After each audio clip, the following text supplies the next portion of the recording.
बच्चों, आज हम करते हैं मैक्सिमम सोशल एडवांटेज थियोरी, अधिकतम सामाजिक लाभ का सिद्धांत। उसको समझने से पहले हमें ये समझना होगा, देखना होगा कि आजकल वर्तमान की व्यवस्था में हमेशा हम ये चीज़ सुनते रहते हैं कि हर कार्य, ये कार्य सरकार करेगी, ये काम सरकार ने नहीं किया, ये सरकार को करना चाहिए। हमारे अधिकांश कार्यों में सरकार के योगदान की बात, चर्चा हमेशा चलती रहती है। प्रारंभ दिनचर्या, यदि हम शुरुआत जो दिनचर्या की होती है वहाँ से यदि हम देखें तो उस समय से और रात्रिकालीन तक हर समय सरकार के कार्यों का प्रेजेंस हमारे सामने बनी रहती है।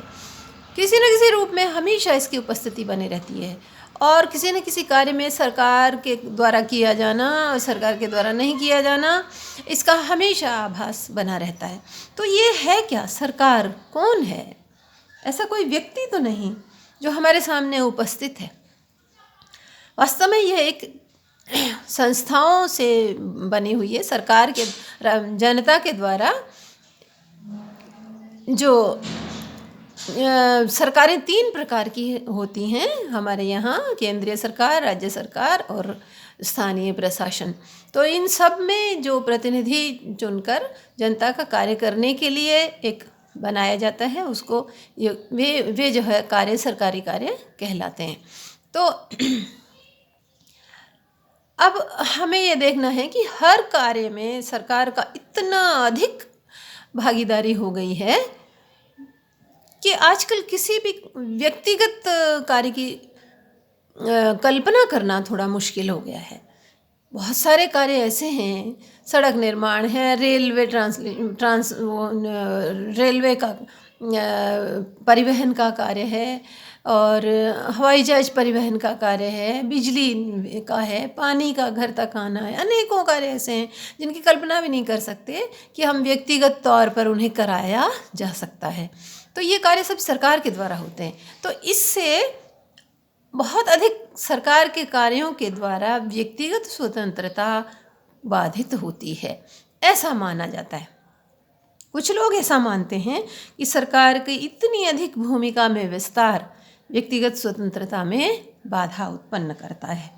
तो यद्यपि यहाँ पर 2 प्रकार की विचारधाराएं हैं, लेकिन कुछ लोग ऐसा कहते हैं कि सरकार का अधिकाधिक रोल होना चाहिए ताकि कार्य सामाजिक हित को देखते हुए किया जा सके।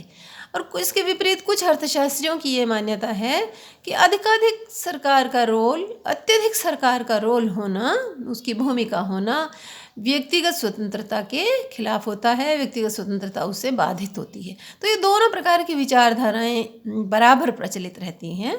तो एक इसमें जो लोग सरकार के कामों को अधिक महत्व देते हैं और जो सरकार के काम को कम करना चाहते हैं, दोनों विचारधाराओं वाले लोगों का इस सिद्धांत के लिए अलग अलग उनके मत हैं। तो परंपरावादी अर्थशास्त्री तो ऐसा मानते थे कि सरकार का हस्तक्षेप बहुत अधिक नहीं होना चाहिए। तो उनके अनुसार प्रत्येक कर एक बुराई है और प्रत्येक सरकारी व्यय अनुत्पादक। कर क्योंकि सरकार के द्वारा लगाए जाते हैं, इसलिए वो ये मानते थे कि प्रत्येक कर एक बुराई है और प्रत्येक सरकारी व्यय अनुत्पादक है। बुराई कैसे है कि पैसा यदि किसी से भी लिया जाए, आर्थिक योगदान यदि किसी से भी लिया जाए, तो पैसा धन देने के बदले उसे कुछ कष्ट होता है, उसे त्याग करना पड़ता है, उसे सेक्रीफाइस करना पड़ता है। चाहे कैसी ही आर्थिक स्थिति हो, यदि धन वहाँ से लिया जाएगा तो उसे सेक्रीफाइस करना होगा। इसलिए प्रत्येक कर एक बुराई है। और दूसरी तरफ वो ये कहते हैं कि सरकार टैक्स लेकर सार्वजनिक व्यय जो करती है, तो सार्वजनिक व्यय भी अनुत्पादक होता है। सार्वजनिक व्यय अधिक उत्पादक नहीं हो सकता। व्यक्तिगत एक व्यक्ति अपने सूझबूझ से जो उत्पादन में कार्य करता है उसमें और सरकारी उत्पादन में हमेशा फ़र्क होता है, ऐसा मानते हैं कुछ अर्थशास्त्री। तो उनके अनुसार प्रत्येक कर एक बुराई है और प्रत्येक सरकारी व्यय अनुत्पादक। इसी प्रकार रिकार्डो ने ये कहा कि यदि तुम शांतिपूर्ण सरकार चाहते हो तो तुम्हें बजट को घटाना होगा, यानी बजट जितना कम होगा सरकार का तो उतना ही शांति व्यवस्था संभव हो सकती है। इसी प्रकार जेबी से ने कहा कि वित्त की सबसे अच्छी योजना यह है कि कम खर्च करो और सबसे अच्छा कर वह है जो मात्रा में न्यूनतम हो। इसी प्रकार से हेनरी पार्नेल की मान्यता है कि विदेशी आक्रमण से रक्षा तथा व्यवस्था बनाए रखने के लिए आवश्यक व्यय के अतिरिक्त व्यय का प्रत्येक अंश अपव्यय और अन्यायपूर्ण है तथा जनता पर कष्टदायक भार है। तो ये पुराने अर्थशास्त्री सब अपने अपने विचारों को इस प्रकार प्रकट करते थे कि कर लेने से त्याग की भावना महसूस होती है और इसलिए प्रत्येक कर जो है वो एक बुराई के रूप में है। और इसी प्रकार से सार्वजनिक व्यय संपूर्ण उसका धन का संपूर्ण उपयोग जो नहीं करता।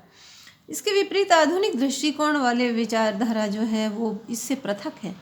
वो ये मानते हैं कि सरकार का जितना अधिक रोल होगा उतना ही अधिक सार्वजनिक उपयोगिता में वृद्धि होगी और सामाजिक लाभ उतना ही अधिक सामाजिक लाभ होगा। डाल्टन इसके बारे में ऐसा कहते हैं। डाल्टन की इस सिद्धांत में उन्होंने बहुत महत्वपूर्ण अपने विचार दिए। उन्होंने कहा कि सार्वजनिक वित्त की सर्वोत्तम प्रणाली वह है जिसमें राज्य अपने कार्यों का अधिकतम सामाजिक लाभ की प्राप्ति करता है।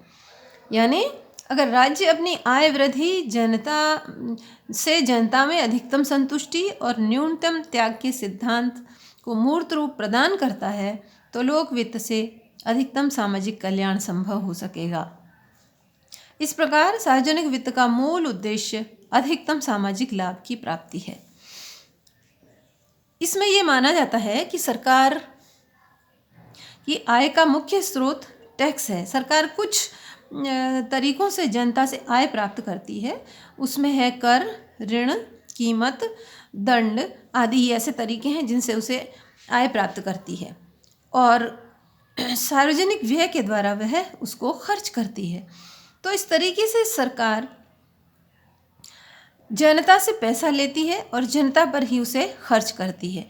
लेकिन धन लेने का उसका सिद्धांत यह है कि जिसके पास अधिक धन हो, चीज़ किसी के पास जो वस्तु अधिक होती है वहाँ उसकी उपयोगिता कम हो जाती है, इसलिए जिनके पास अधिक धन है उनसे लिया जाता है और खर्च उन पे किया जाता है जिनके पास कम धन है। तो कम जिनके पास धन होगा, आर्थिक स्थितियाँ जिनकी कमज़ोर होगी, वहाँ पैसे की वैल्यू ज़्यादा होगी, मुद्रा की वैल्यू अधिक होगी। जिनके पास कम धन होता है उनके पास मुद्रा की वैल्यू अधिक होती है।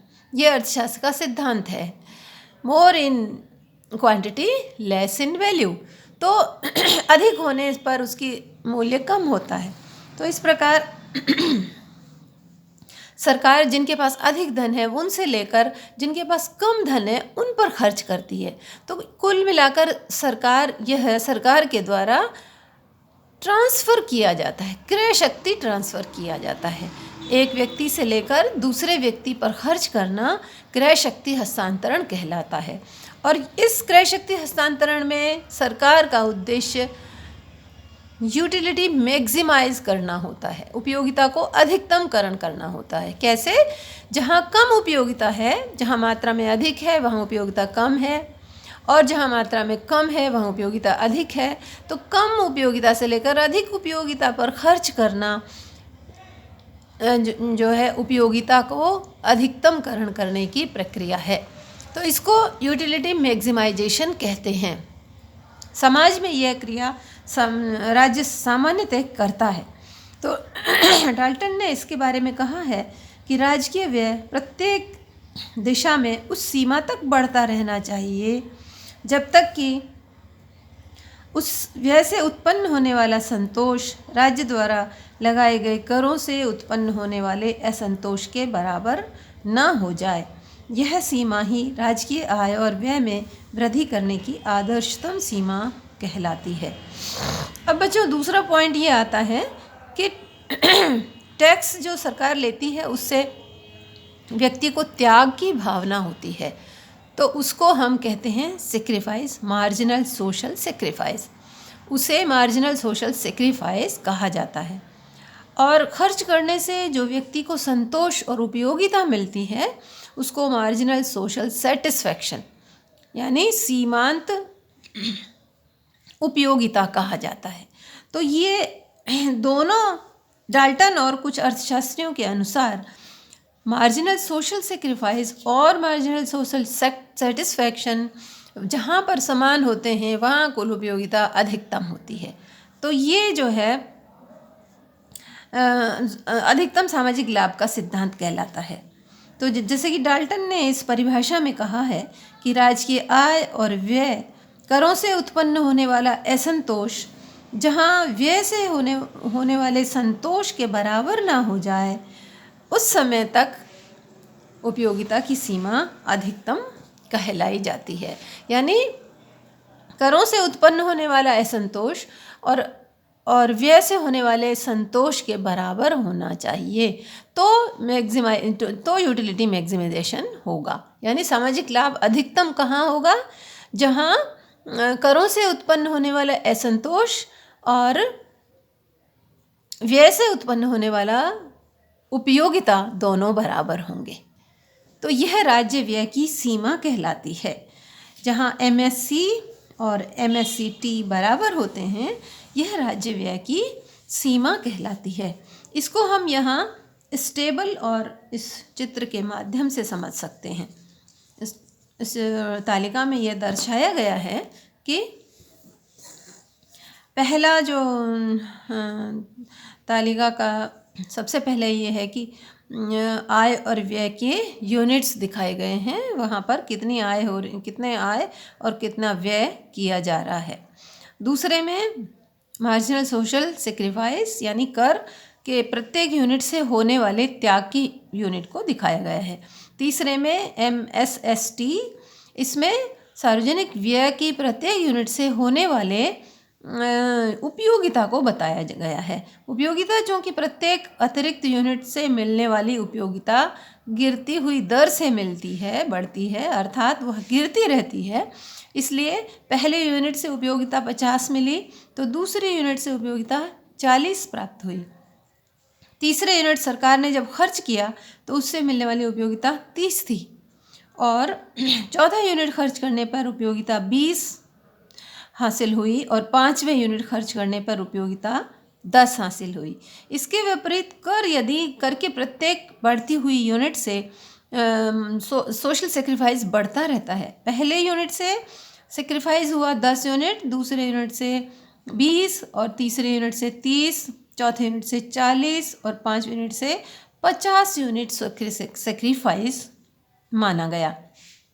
अब हम ये देखते हैं कि यहाँ सोशल प्रॉफिट कितना हुआ, सोशल लाभ कितना है। तो इसको देखने के लिए मार्जिनल सोशल सेक्रीफाइस और मार्जिनल सोशल सेटिस्फैक्शन के अंतर को ज्ञात करना होगा। पहले यूनिट खर्च करने पर उसे 10 यूनिट सेक्रीफाइस हुआ था और सेटिस्फैक्शन 50 यूनिट हुआ था, तो उपयोगिता 40 के बराबर होगी।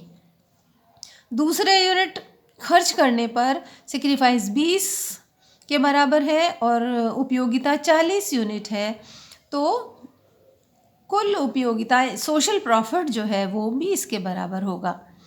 तीसरे यूनिट खर्च करने पर सेक्रीफाइस 30 है और उपयोगिता भी 30 है। चौथे यूनिट करने पर सेक्रीफाइस 40 यूनिट है और उपयोगिता 20 यूनिट के बराबर है, तो कुल उपयोगिता -20 होगी। इसी प्रकार पांचवें यूनिट खर्च करने पर सेक्रीफाइस 50 यूनिट हो गया और उपयोगिता 10 यूनिट हो गई, तो यहाँ -40 यूनिट सोशल प्रॉफिट होगा।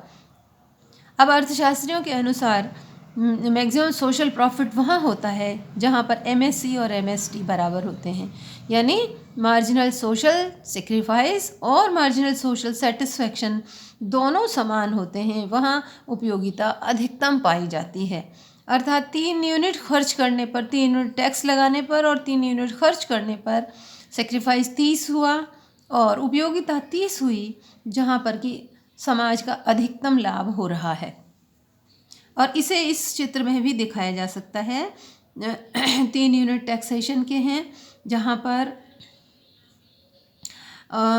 पर सोशल सेटिस्फेक्शन 30 हो रहा है, वहाँ सीमांत संतुष्टि वक्र और सीमांत त्याग वक्र दोनों मिलते हैं, जो कि पी बिंदु पर दोनों का क्रॉस होता है और वो अधिकतम संतोष का बिंदु होता है।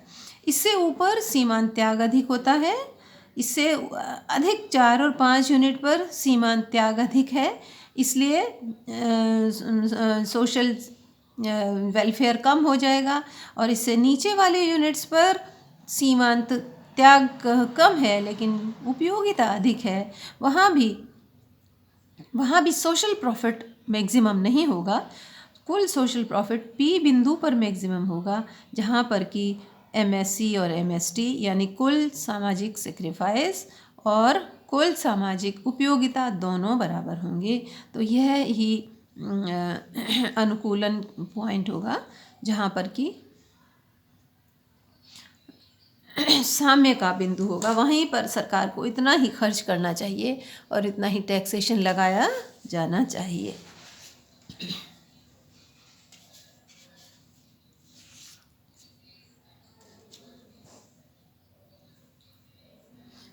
अब इस सिद्धांत की कुछ सीमाएं और कठिनाइयां हैं, जिनको भी हम देख सकते हैं कि त्याग और उपयोगिता को मापना बहुत कठिन होता है, करों का भार जानना भी कठिन होता है। इस तरह से जटिल क्रियाओं को उनका क्लासिफिकेशन करना और उनका मापा जाना और एक बिंदु पर उनका स्थिरीकरण करना, ये बहुत मुश्किल होता है। इसलिए ये संभव नहीं होते व्यवहार में, ऐसा सामान्यतः माना जाता है।